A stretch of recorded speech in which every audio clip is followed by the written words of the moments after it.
Hi, welcome to Digital Transformation Thinking Ahead to 2022, part of the Digitech Conclave. Ladies and gentlemen, the years 2020 and 21 were full of challenges for the central government and state governments. No country was spared from COVID-19 pandemic or the related economic crises. Citizens and businesses are looking to their governments to help them navigate and emerge stronger from these large scale and complex challenges. Most stakeholders have accepted that going back to the way things were in 2019 is not an option or even a goal. Thinking ahead to 2022 year, they want a better future informed by the lessons of 2020 year and 2021 year. Pressing challenges include economy, healthcare, education, trust in government, government to citizen services, and government to business services. What are the strategies of the governments in dealing with the ongoing challenges, and how are the governments going to deal with the crisis in future? Will our governments become future-ready institutions? This fireside chat takes a first-hand view over digital transformation, thinking ahead to 2022 year. I am joined by Mr. Manoj Kumar Patnaik, Chief Executive Officer, Odisha Computer Application Center, Government of Odisha, and Mr. Sri Mayank Chaturvedi, Country Manager, HP India. Gentlemen, please welcome to the panel discussion. My first question to Mr. Manoj Kumar Patnaik. The general perception is that COVID-19 pandemic has accelerated the adoption of technology in central government and also state governments.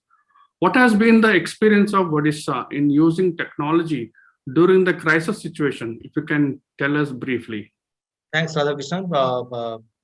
Actually, I also agree with you. The pandemic has accelerated accepting and adopting technology both by government and also, more importantly, citizens. So Odisha has been using technology in e-governance since quite long. In fact, perhaps we are among very few states who have been using technology for highest level decision making and also for governance services to the people. But the difference recently is that it has been far-reaching, far-fetching, and it has actually bridged the gap of this digital gap. More and more citizens are bound to understand and accept technology. Our management of COVID has been one of the best in the country is only because of use of technology. We have a all-in-one COVID portal which is handling everything from registration, tracing, mapping of resources, the life cycle of the migrants, then the analytics, everything is captured in one portal. So COVID dashboard, COVID portal has saved us a lot in handling COVID in a most efficient manner and in a timely manner. So also we have adopted work from home in the government also.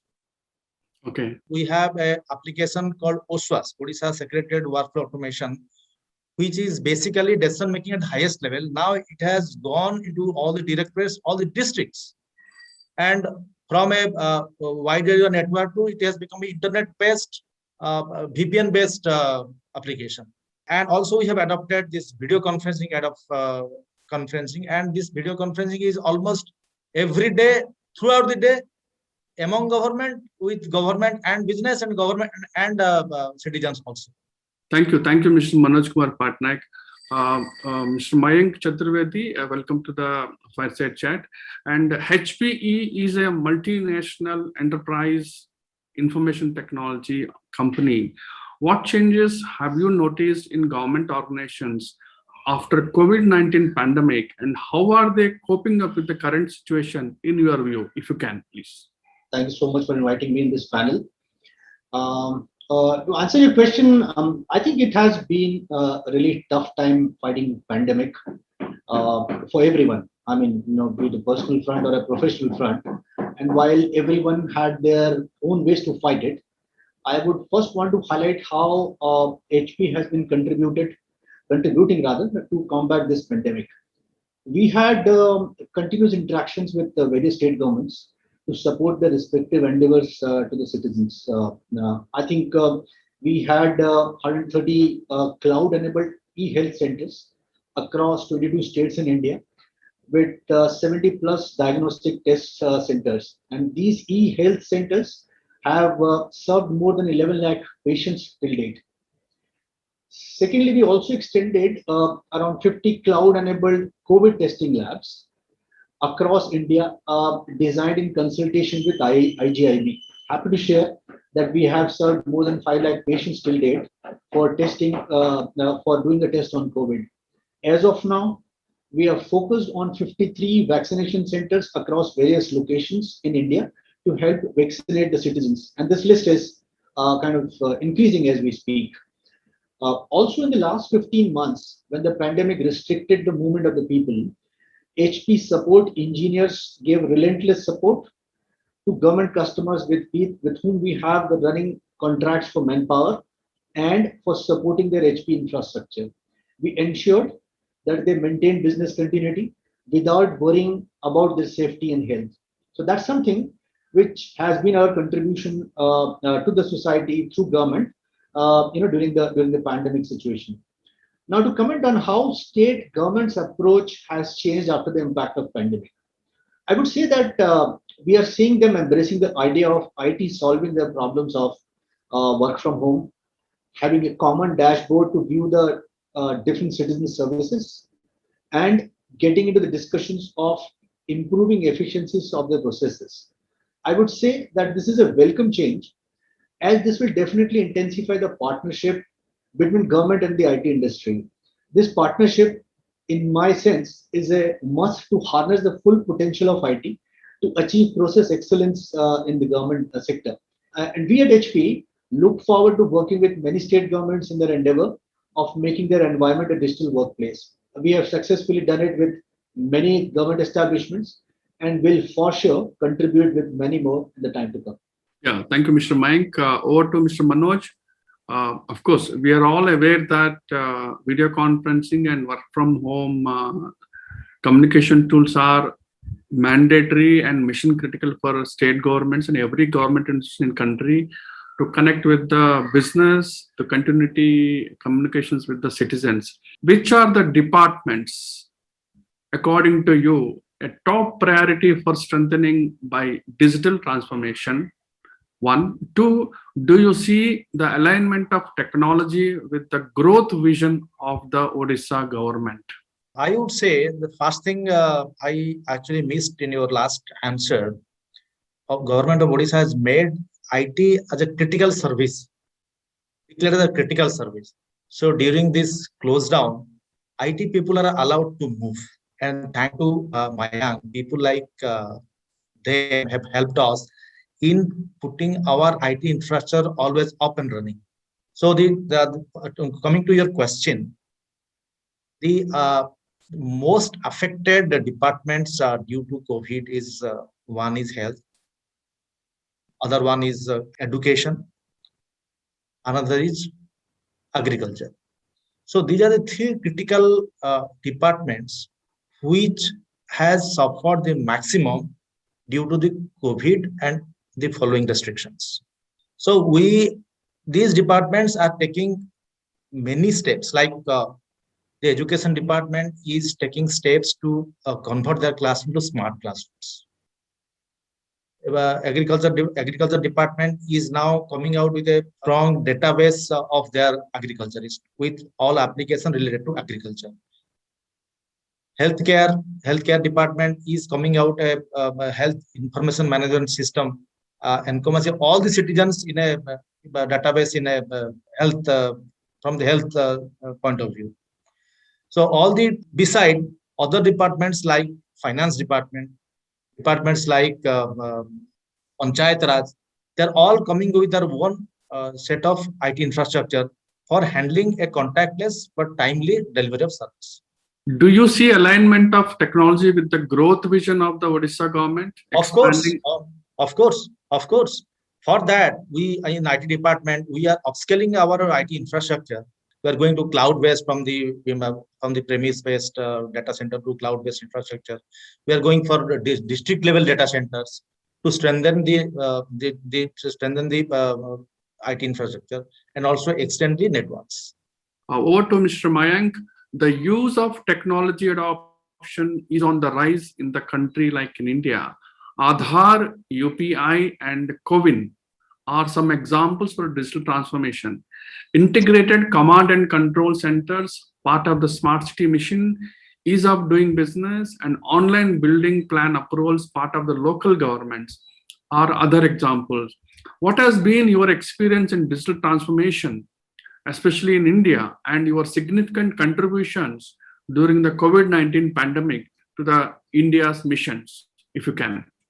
I guess when we talk about the digital transformation, it's important to understand HP's point of view. We have two important point of view for accelerating the digital transformation, and that has been our practice, which we have implemented both pre-COVID and during the pandemic and during the COVID days. Very broadly, the first point of view is to kind of see how do we accelerate those building blocks of digital transformation. And when it comes to IT, we can break these building blocks into one, data center; two, hardware, which runs in the data center; number three, the platform which connects hardware to applications; and of course, the fourth one is the application. We don't play in the applications part, but the first three parts are very, very critical. When we talk about digital transformation, we need to bring the digital flavor in each of these four layers. If you do not have provision of digital in any one of these layers, you won't be able to achieve the full leverage of a digital environment. Data center design and infrastructure has been HP's forte for many years, and we have excelled in bringing innovation on the same. But the most critical layer is the platform, as this creates the efficient link between infra and apps, whether it's containers or it's open source tools for creating APIs with the apps, or optimizing the resource allocation to apps. It all happens by creating a right and a tight platform. HP has embraced all these layers and developed skills on the same. It is because of this, HP today is part of many digital transformation projects of both central and state governments in the country today. The second point of view, it is to do with, again, three blocks: technology, people, and economics. And these are the drivers for somebody to accelerate the digital transformation. All of them, each of them, are important in their own capacities. You need to have the right mix of these three ingredients. Choosing right technology is the key, and this will be the foundation of building digital organization. You would definitely need right people who are skilled to orchestrate these technologies for delivering digital outcomes. Lastly, managing economics and financials will be the key to achieve sustainability of this digital environment. HP today are focusing on these in three important pillars, which are helping us to execute some large critical projects in the government sector. And I want to kind of give you some examples. You touched upon the smart city projects.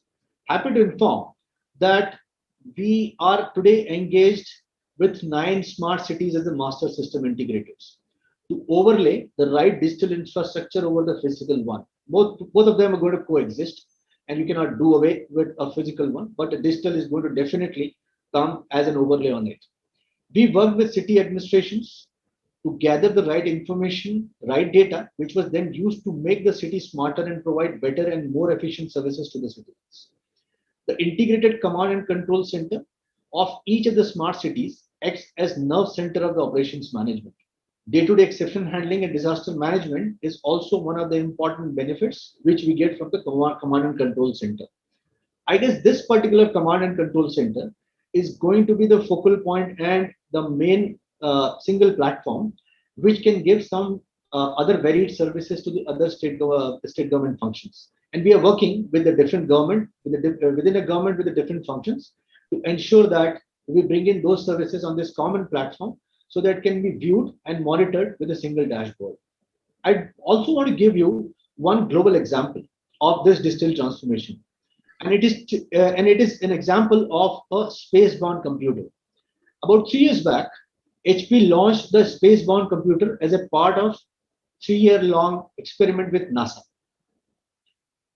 And this supercomputer was made to test how a computer is going to operate under the harsh conditions of space. The space-bound computer remained in International Space Station for more than a year, and in this 1 year, the space-bound computer completed hundreds of tests to determine how the harsh conditions of space affect the supercomputing technology.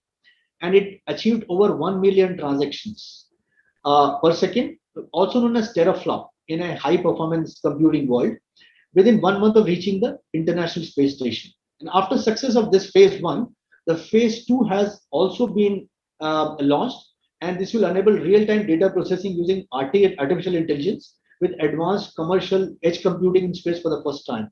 So it's a good example of what we can use this computing to do a different type of AI and also some edge computing in this space.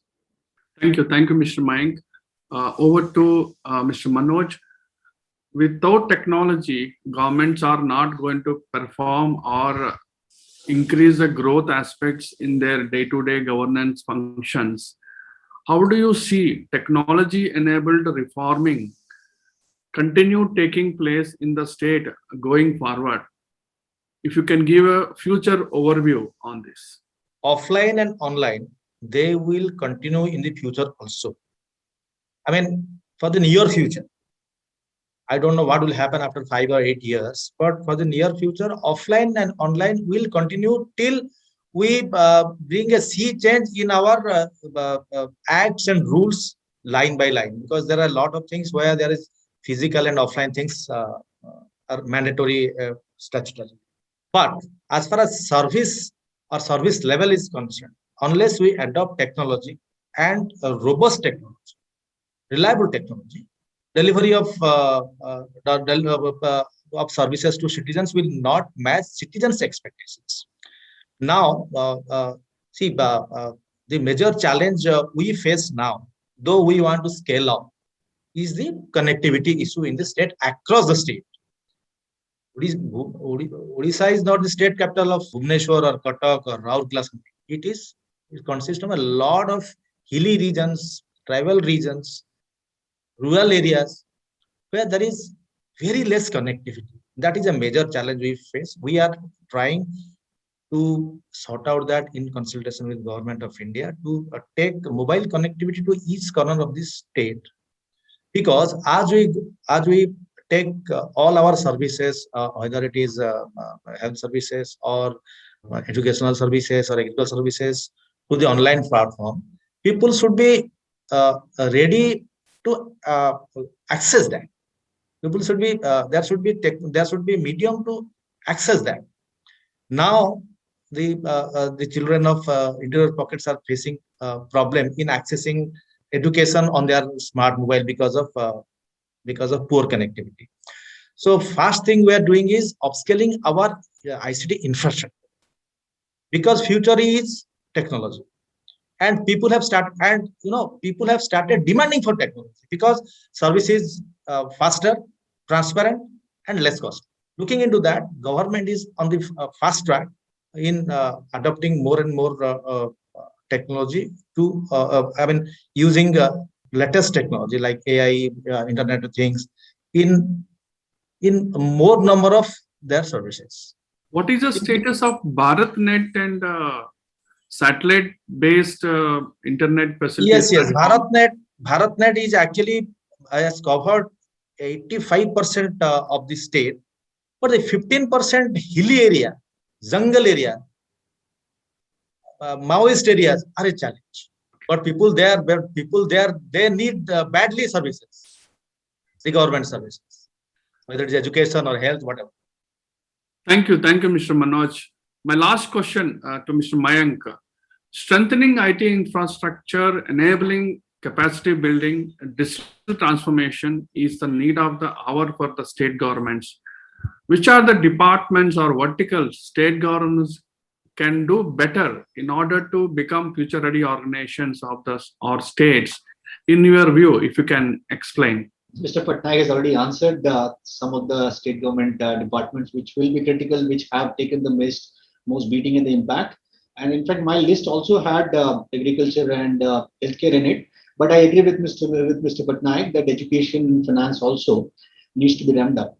Now, I guess a takeoff on digital journey is a must. If you really see, how the future organization, future state government is going to be. In my field, digital journey has to take off, and if not in full, but in parts for sure. But more importantly, I guess a partnership approach would just be apt for these departments. I guess partnering with leading IT players would ensure that the right technology is chosen to align with the needs. Moreover, it will also bring the skilled manpower to implement the chosen technology in an efficient way. This is so very important for achieving the outcomes. These two factors.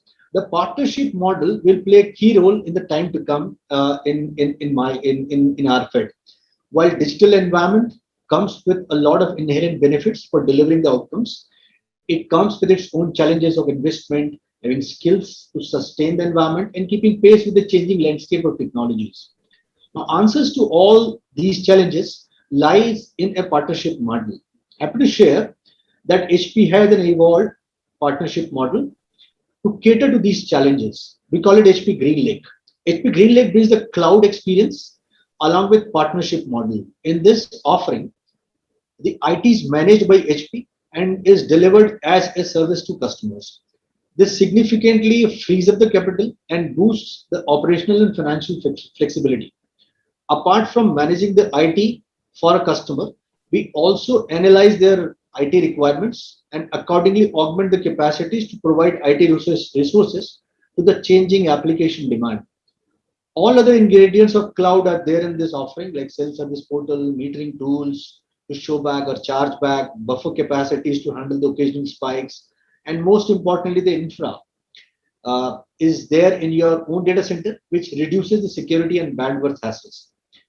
HP strongly believes that HP GreenLake will be answer to many relevant challenges government is facing on their journey of digital transformation.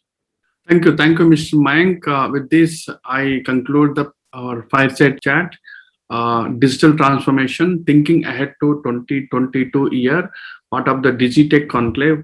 I sincerely thank you, Dada Manoj Kumar Patnaik and Mr. Mayank Chaturvedi, joining the today's panel discussion. Thank you very much, gentlemen. Thanks, Thank Dada. you. Thanks, Mr.